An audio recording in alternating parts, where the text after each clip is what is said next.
প্রতিদিন সকালের মতো আজকেও আমি বানিয়ে ফেললাম একটা হেলদি ড্রিঙ্ক। আর এই ড্রিঙ্কে আমি দিয়েছি আপেল, আমলকি আর গাজর।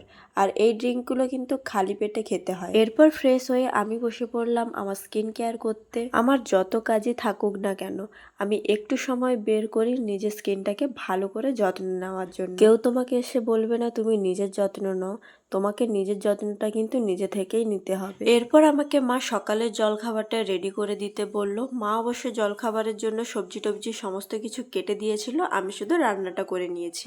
জলখাবারটা খাওয়ার পর আমি এবার দুপুরের রান্নাটাও বসিয়ে দিলাম। আজ অনেক দিন পর আমি আবার মাটির উনুনে রান্না করছি। ওই যে আগের বছর শীতে রান্না করেছিলাম, তারপর থেকে তো আর রান্না করাই হয়নি। আবার এই বছর শীতে রান্নাটা আরম্ভ করলাম। গ্রীষ্মকালে গরমের জন্য তো একদম উনুনে রান্না করা যায় না, তবে শীতকালে উনুনে রান্না করলে একটা বেশ তাপ লাগে আর কি যে ভালো লাগে রান্না করতে। আর উনুনের রান্নার স্বাদই কিন্তু আলাদা।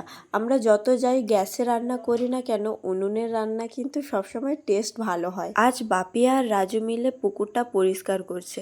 দেখো কত পানা হয়েছে, তবুও তো বাপি পরিষ্কারটা অনেকটাই করে দিয়েছে। আজকে দুপুরে আমি রান্না করেছি লাউ ফুলের পকোড়া, পাঁপড় ভাজা। এই দুটো রান্নাই আমি শুধুমাত্র গ্যাসে করেছি, আর বাকি রান্নাগুলো উনুনে।